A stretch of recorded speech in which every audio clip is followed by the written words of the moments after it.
2020년 7월 20일 월요일이고요. 현재 시각은 오전 12시 50분 향해 가고 있습니다. 이번 영상 직전에는 우리가 이제 굽타 왕조에 대해서 배웠어요. 굽타 왕조에 대해서 힌두교가 만들어진 시기이기도 했고, 그래서 인도의 고유한 색채가 드러나는, 즉 인도의 고전 문화가 형성되는 시기가 바로 굽타 왕조라고 배웠고요. 그 굽타 왕조 이후에 이제 서서히 등장하게 되는 종교가 있었으니 그게 바로 이슬람교입니다. 이슬람교. 굽타 왕조가 550년에 멸망을 하고요. 이슬람교는 그로부터 약 70년 정도 후에 서아시아에서 이제 점차적으로 영역을 확장해 나가죠. 영향력을 확대해 나가는데, 그 확대해 나가는 과정에서 역시 인도도 예외가 아니었습니다.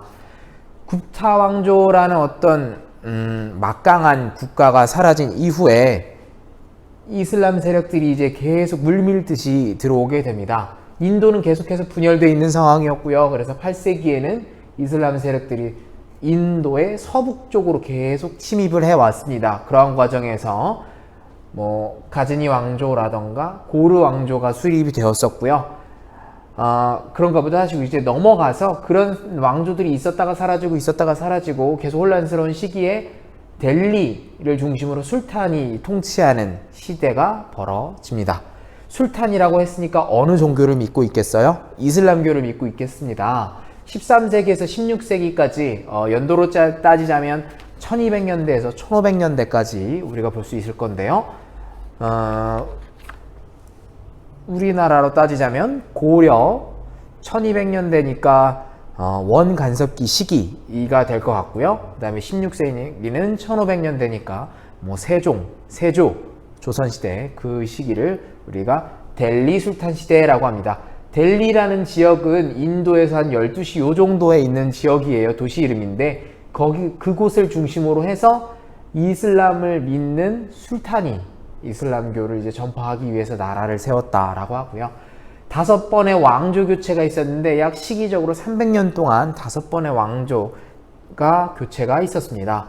이들은 이슬람교를 포교하고 널리 확장시키기 위해서 종교 정책을 펼쳐나갔는데 지즈야, 즉 인두세에 해당하는 것만 내면 이슬람교가 아니어도 괜찮다, 타 종교를 인정하게 되었습니다. 또한 이러한 관용적인 정책과 더불어서 이슬람교가 확산되는 이유가 있었으니 그게 카스트 제도에 불만을 갖던 힌두교도인들, 인도인들 이런 사람들이 이제 나도 이슬람교로 개종을 해야겠다라고 생각을 많이 했나봐요. 개종이 늘어났습니다. 이슬람교는 힌두교와 달리 유일신을 믿고 만인이 평등하다라고 주장하잖아요. 근데 힌두교는 브라만교가 바탕이 되기 때문에 카스트 제도가 있고 또 신은 여러 명이었어요.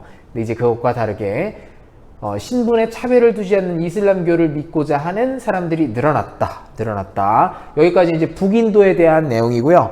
이 시기에 이제 남부에서도 촐라 왕조가 등장을 했었지만, 남인도에서 이제 동남아시아나 서아시아하고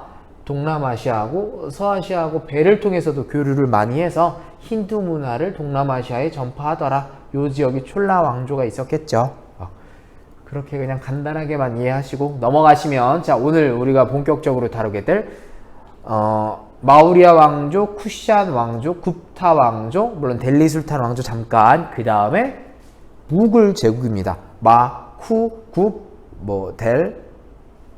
무굴 제국. 자, 무굴 제국은 이제 이름에서 봤듯이 몽골이라는 용어를 페르시아어에서 좀 따와서 변형돼서 이제 무굴이라는 이름을 갖게 되었습니다. 16세기 초 바부르라고 하는 사람이 이제 북인도를 침입을 해서 델리 술탄 왕조를 없애고 건국을 하게 되는데, 이 사람의 출신 성분도 아주 좀 어떻게 보면은 좀 그럴싸합니다.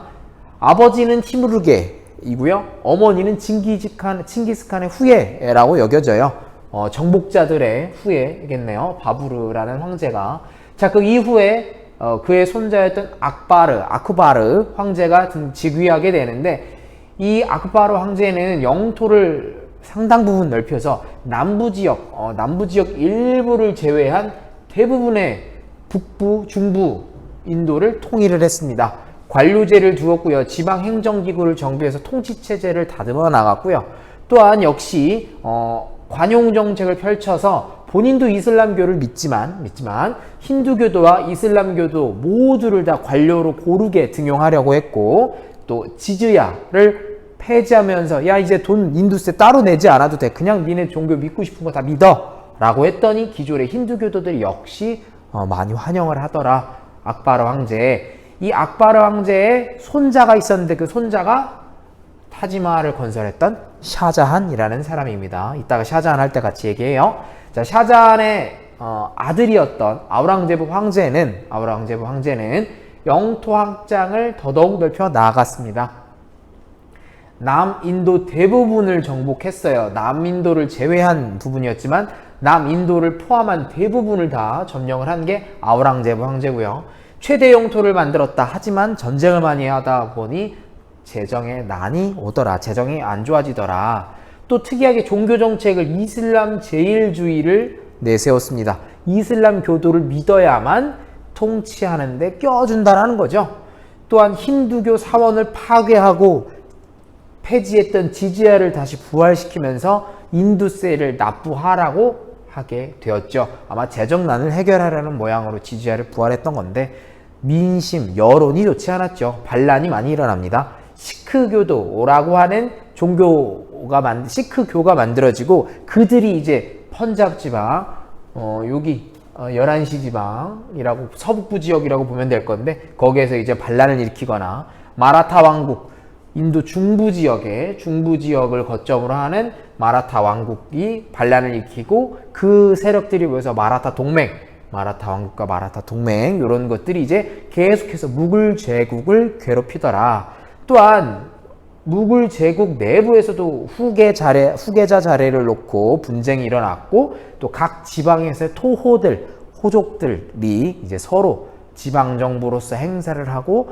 무굴 제국이라는 중앙 정부의 말을 잘 들으려고 하지 않았어요. 그래서 쇠퇴하게 되다가 나중에 영국의 식민지가 되어 버리죠. 제국주의 시기에 쭉 무굴 제국이 가다가요. 자, 힌두교와 이슬람 문화의 발전. 마우리아 쿠샨까지는 불교였어요. 그 이전은 브라만교였고요.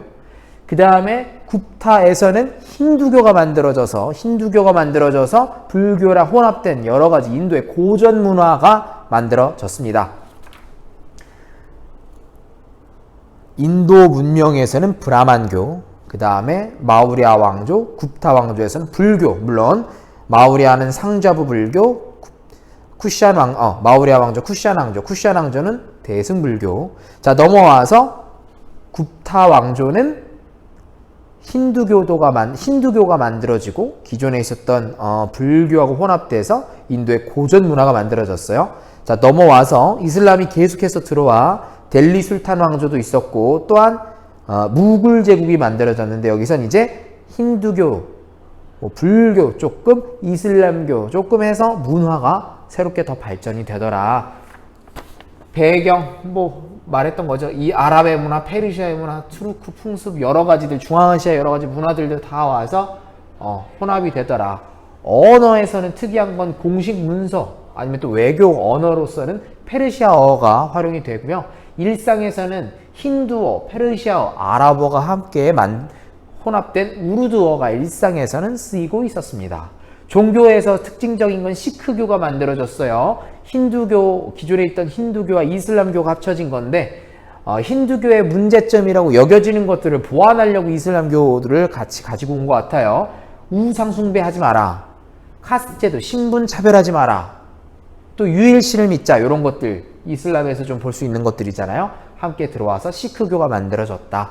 또 무굴 제국의 회화도 나름 유명했다라는 거. 그 다음에 건축에서는 타지마할 같은 경우에는 유명하죠. 샤자한, 아우랑제브 황제의 아버지 샤자한. 사실 세계의 왕이라는 뜻이에요. 샤자한은 엄청 정복 활동을 많이 했는데 샤자한이 어느 날 이제 지방에 도시의 이제 밖을 한번 돌아보겠다고 가다가 시장 저작거리에서 오늘날로 따지자면 편집샵이라고 할까요? 액세서리 팔고 있는 그 예쁜 여인이 있었네요. 그 여인을 보고 반해서 자신의 후궁으로 황후로 맞이하게 되고요. 그 황후에게 이름을 따로 주었어요. 궁전의 꽃, 뭄타즈 마할이라고 해서요. 뭄타즈 마할, 즉 궁전의 꽃이라는 이름도 주고 이제 그 사람하고 같이 사랑을 하면서 아들도 뭐 자식도 많이 낳고요. 근데 웃긴 건 샤자한이 이제 정복 활동을 하면서 같이 데려가 뭄타즈 마할이랑 같이 가. 심지어 이 뭄타즈 마할이랑 같이 함께 정복 활동을 여러 가지 하다. 물론 그렇다고 뭄타즈 마할이 칼을 휘두르는 건 아니지만 어느 날도 하루는 이제 전쟁을 나간 상황에서 야전의 막사에서 이제 같이 지내다가 거기서 임신의 만삭을 한 자기 부인을 가지고 같이 갔단 말이지, 전쟁터에. 거기서 또 병에 걸려서 죽었어요. 뭄타즈 마할이 죽었어. 그래서 그 슬픔에 타지마할이라고 하는 마할의 묘를 이제 만들어 준 거죠. 건축적으로도 아주 여러 가지 가치가 있고요. 오늘날에는 이제 조금 이제 과거랑은 좀 달라졌다라고 하는데 복원은 하고 있지만, 무굴 제국이 망하면서 영국의 식민지가 될 때 다양한 이제 그 장식들, 보석들 이런 것들을 다 영국의 사람들이 가져가고, 그 다음에 은으로 된 문도 떼가고 구리로 된 문으로 바꿔치기 한다던가 이런 식으로 막 훼손이 돼 가다가 이제 인도가 독립하고 나서 다시 보수를 해서 조금씩 나아지고 있다고 하는데, 어쨌거나 자신의 어떤 영원한 사랑이라고 생각했던 뭄타즈 마할을 기리기 위해서 묘를 만들었는데, 그 과정에서 물론 이 샤자한 같은 경우에는 타지 마할을 만들 때 나라에서 뭐 세금을 더 걷는다던가 더 많이 걷는다던가 하진 않았어요. 오히려 자기 사비를 털어서 만들었다라는 거죠. 왕의 개인 돈으로. 나라가 워낙에 크고 워낙에 방대한 물자들 이런 것들이 많았기 때문에 그런 게 가능하다라고 보여지고요. 그래서 이제 타지 마할을 만들고 나서 뭐 그런 이야기도 있죠. 타지 마할을 만들 때 참여했던 이의 손목을 다 잘랐어. 왜? 또다시 이런 유명한 이런 아름다운 건축물을 만들지 못하게 하기 위해서. 그래서 타지 마할을 만들었다. 샤자한이 결국엔 이런 것 때문에 재정이 악화되다라고 여겨져서 그의 아들이었던 아우랑제부가 샤자한을 왕위를 몰아내고 아버지를 유폐하고 자기가 직접 황제가 됩니다. 황제가 돼서 이런 정책들을 펼쳐 나가죠. 사실 뭐 아버지한테 되게 뭐 그렇게 더 잘하지 않았다고 해요. 그래서 아버지가 편지도 써요. 아우랑제부한테 네가 보내준 음식은 짜고 방은 너무 춥다. 내가 아무리 전 황제라지만 이제 네가 황제 자리를 꿰찼다고 해서 나를 이렇게 홀대도 되는 거냐, 뭐 이런 식으로 편지도 썼다고 하고, 뭐 그런 이야기들이 전해져 오는 게 타지 마할입니다. 네, 지금 영상까지 해서 시험 범위 2차 지필평가 시험 범위는 다 끝났고요. 이 영상까지 여러분들이 복습 잘 하셔서 시험 준비하는데 크게 도움이 되었으면 좋겠습니다. 이번 영상 여기까지.